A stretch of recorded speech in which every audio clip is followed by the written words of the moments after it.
Blackout itu berarti kan tidak ada power. Jadi mesin tidak jalan. Itu. Nah, mesin tidak jalan itu dari powernya. Kan power dari kapal selam itu dari baterai. Baterai itu menghasilkan arusnya DC. Kemudian peralatan kita itu banyak dari peralatan yang menggunakan arus AC. Jadi dia harus lewat konverter, merubah DC menjadi AC. Nah, kemungkinan blackout itu tadi.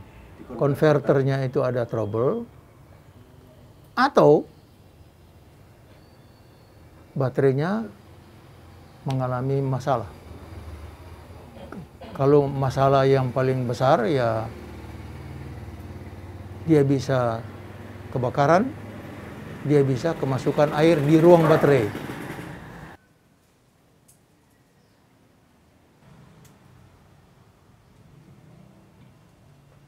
Udara, jadi kita menyelam sampai segini. Waktu masih 82-83 itu, kita mau melaksanakan pengisian baterai di Pangkalan Surabaya. Salah satu diesel generatornya meledak. Padahal masih baru. Nah, ini yang saya pernah komentari bahwa yang namanya material fault itu bukan terjadi setelah dia dipakai lama. Baru aja bisa gagal TNE-nya. Nah, itu terjadi. Dan memang saya di sidang saya ini. Kalau saya yang salah, selesai. Saya sudah tidak jadi laksamana ini. Sampai guru saya dari MTU, dari Friedrichshafen itu datang. Guru menyaksikan saya menjelaskan itu. Dan dia benarkan. Dia bilang begini, saya bilang begini. Saya tahu pada waktu saya belajar, guru saya bilang, produk ini pasti perfect. Tapi kan tidak seluruh produk ini yang ribuan itu kita tes satu persatu. Tidak. Dari 10 kita ambil 1. Perfect. Tapi kemungkinan bahwa dari 1000 itu 1 itu ada saja terjadi. Dan saya bilang kemungkinan itu yang saya pegang.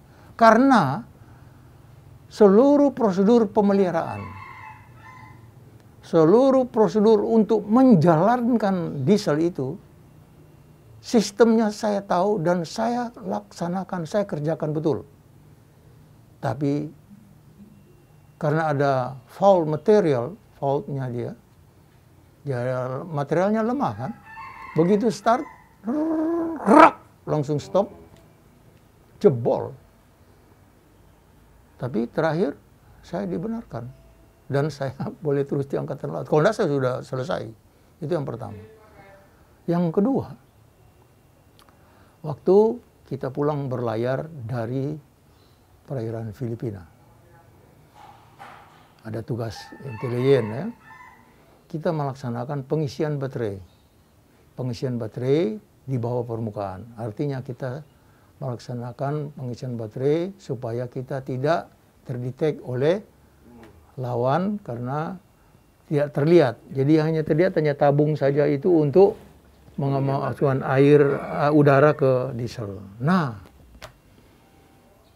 pada saat itu gelombang luar biasa. Anak buah sudah mabok. Untung saya kok dikaruniakan Tuhan tidak pernah mabok. Tidak pernah saya. Anak buah orang Manado bilang sudah tampias. Nah, saya bisa. Saya bisa baik-baik aja lah. Cuma yang aduh begitu. Nah, ini cerita. Nah, pada saat itu tiba-tiba gelombang bertambah tinggi dan mengenai atasnya itu. Nah, di sana ada katup yang punya sistem otomatis. Kalau kena air, itu dia tertutup otomatis. Jadi udara untuk pembakaran untuk jalannya diesel berhenti, tidak lagi dari ini. Akhirnya diesel itu ngambil dari dalam ruangan udaranya untuk pembakaran. Apa yang terjadi? ruangan menjadi vakum. Kalau menjadi vakum, omongan suara itu terurai. Jadi perintah itu tidak ada. Sudah tidak dengar. Dia gitu. Kemudian ada genangan air di got di kapal selam itu di bagian bawah itu menguap kan. Jadi ruangan menjadi putih, berkabut. Dan itu yang namanya katup saluran yang ini kalau diesel jalan kan ada udah gas buang. Nah, itu untuk dibuang ke air keluar kapal itu ada lewat satu katup ini masuk ke dalam kapal. Nah, kemudian ini kalau yang normal orang sadar lah stop misalnya pengisian baterai itu kita harus tutup. Nah, ini tidak ditutup. Dari situ air masuk ke ruang mesin.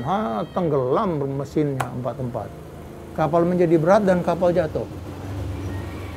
Sudah hampir destruction dam. Nah, ini saya mau cerita bahwa Tuhan itu maha baik.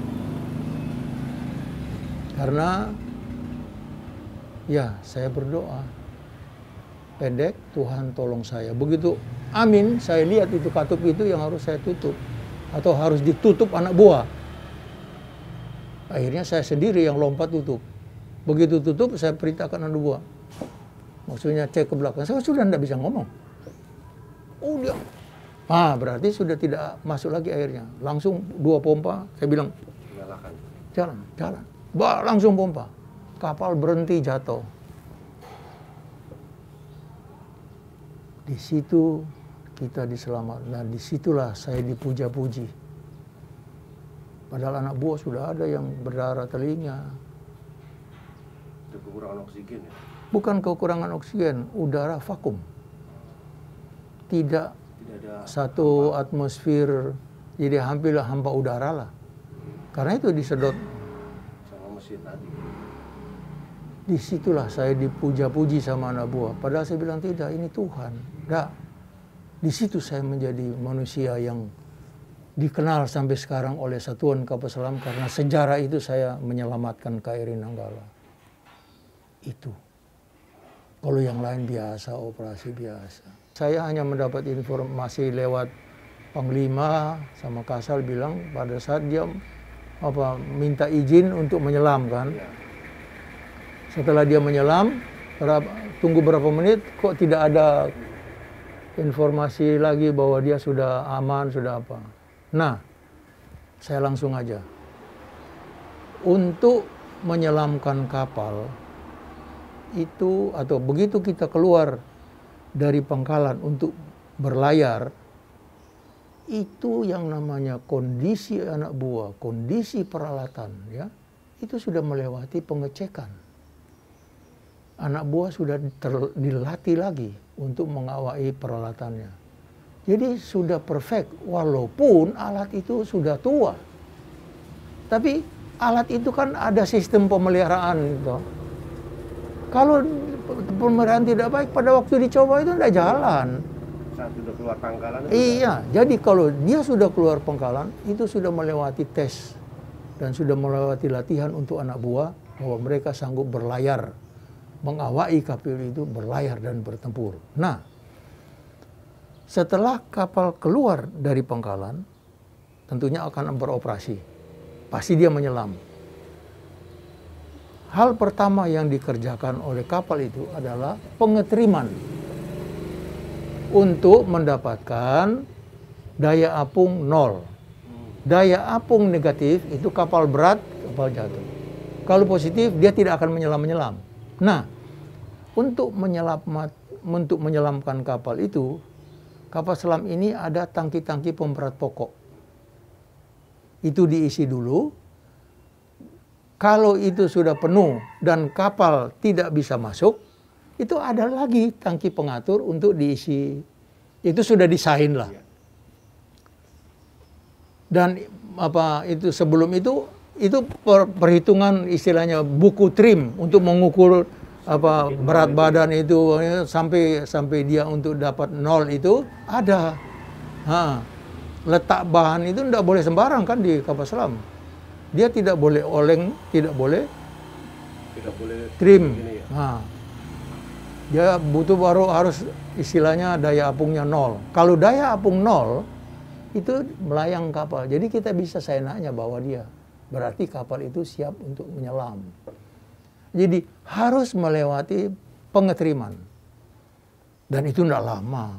Kok kita sudah jagoan di situ kok. Pak, terakhir Nah, setelah itu selesai, sudah dia menyelam. bisa manuver. Nah, apakah dia minta izin untuk menyelam? Dia sudah selesai tes pengetriman atau belum? Dia baru mau pengetriman dulu, baru dia sudah laporan izin menyelam atau sudah itu. Kalau dia sudah melaksanakan pengetriman, sudah perfect.